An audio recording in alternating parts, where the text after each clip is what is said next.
राधे राधे दोस्तों, आज हम राधा रानी की एक सच्ची घटना बताने वाले हैं। राधा रानी का एक रहस्य बताने वाले हैं। खुद कलयुग में राधा रानी के एक मुस्लिम भक्त के द्वारा ना खाली बताया गया, पूरे संसार को दिखाया गया है। दोस्तों, आप लोगों को भी जानना है राधा रानी की कृपा का और स्वरूप का ये रहस्य। इस वीडियो को आखिरी तक जरूर देखिएगा। दोस्तों, हम जब बरसाना जाते हैं तो वहाँ हमें एक चबूतरा दिखता है जिसे गुलाब खान का चबूतरा भी कहते हैं। दोस्तों, इस चबूतरे के पीछे ही एक सच्ची घटना है। दोस्तों, बरसाने में एक मुस्लिम रहा करता था जिसका नाम था गुलाब खान। वो अपनी इकलौती बेटी के साथ रहा करता था। बहुत ही अच्छा सारंगी बजाता था। इस वजह से गुलाब खान राधा रानी के मंदिर में सारंगी बजाया करता था। सारंगी बजाने से उसे दक्षिणा में जो कुछ भी मिलता था उससे अपना घर चलाता था। गुलाब खान की बेटी बहुत ही प्यारी और बहुत ही सुंदर थी। गुलाब खान ने किशोरी जी से प्रभावित होकर अपनी बेटे का नाम राधा रखा। राधा ही अपने पिता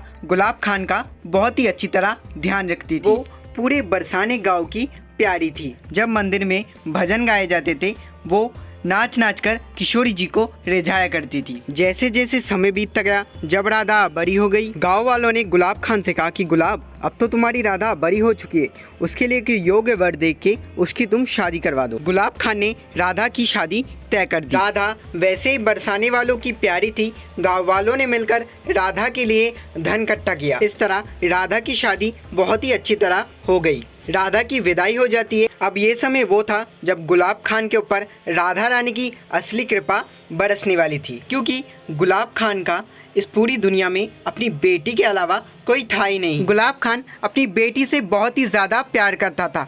उसकी शादी हो जाने पर वो बिल्कुल पागलों सा हो गया। वो रो रहा है और अपनी बेटी को याद कर रहा है। अपना घर छोड़कर वो किशोरी जी के मंदिर में चला गया। वो रोते रोते पूरे 3 दिन तक मंदिर के अंदर पड़ा रहा। आने जाने वाले लोगों ने बहुत समझाया, बेटियां तो पराया धन होती हैं, उसे आज नहीं तो कल जाना ही था। लेकिन गुलाब बस रोए जा रहा था। इस तरह 3 दिन निकल गए। गुलाब बिना कुछ खाए पिए किशोरी जी के मंदिर की सीढ़ियों में पड़ा रहा। चौथा दिन आया, गुलाब मंदिर के अंदर था ही नहीं। लोगों को लगा कि वो चला गया होगा, लेकिन बहुत दिन बीत गए, वो मंदिर के अंदर दिखा ही नहीं। मंदिर के अंदर ना उसकी सारंगी सुनाई दी, ना गुलाब दिखा। परंतु गुलाब पूरे बरसाने में कहीं भी नहीं था। ऐसे करके काफी दिन बीत गए। लोगों को लगा कि दुख ज्यादा बढ़ गया था। अकेला था, शायद किसी जंगल में उसके प्राण निकल गए होंगे। किशोरी जी का भक्त था। लोगों ने आपस में बात करके मंदिर के पास में ही उसकी याद में उसके नाम का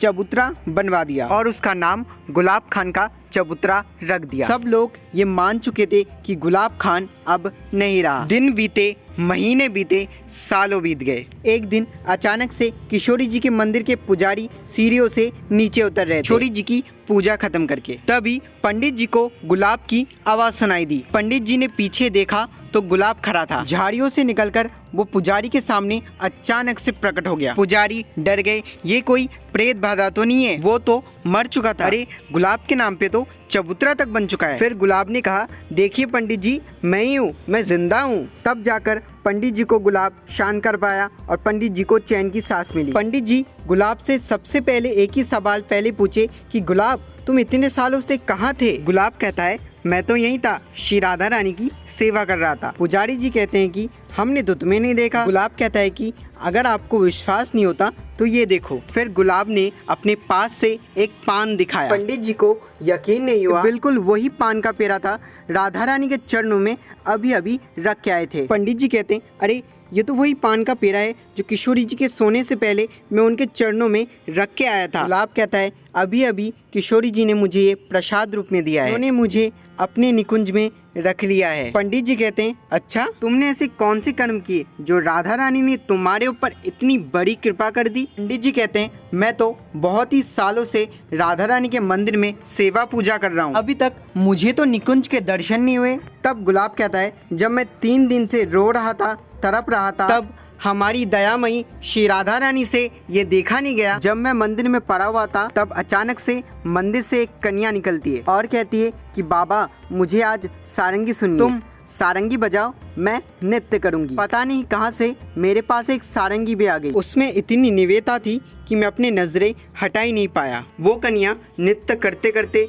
मंदिर के अंदर चली गई। मैं भी उसके पीछे पीछे दौड़ते दौड़ते राधा राधा बोलकर चला गया। मैं जब अंदर पहुंचा तो देखा राधा कृष्ण सरकार निज महल में बैठे हुए हैं और अष्ट सखियां उनकी सेवा कर रही हैं। तब किशोरी जी ने मुझसे कहा कि तुम राधा राधा पुकार रहे थे, इसलिए मुझसे देखा नहीं गया। भले ही तुम अपनी बेटी को पुकार रहे थे, लेकिन राधा तो मैं भी हूँ। हमारी किशोरी जी तो इतनी भोली हैं कि उनका नाम गलती से कोई ले दे राधा तो उन्हें अपना ही मान लेती हैं। तब से राधा जी ने मुझे निकुंज में उनकी सेवा दी थी। ये सुनकर पुजारी जी के आंखों से प्रेम की धारा निकल पड़ी।